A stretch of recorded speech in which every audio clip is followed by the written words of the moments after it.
उन्मील्य नेत्रयुगमुत्तम पञ्जरस्थाः पात्रावशिष्ट कदली फलपायसानि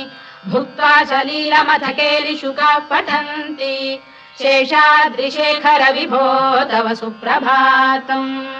तन्त्री प्रकर्ष मधुरस्वनया विपञ्च गायत्यनन्दचरितम् तव नारदोऽपि भाषा समग्रमसहृत्करचार रम्यम् शेषाद्रिशेखर विभो तव सुप्रभातम्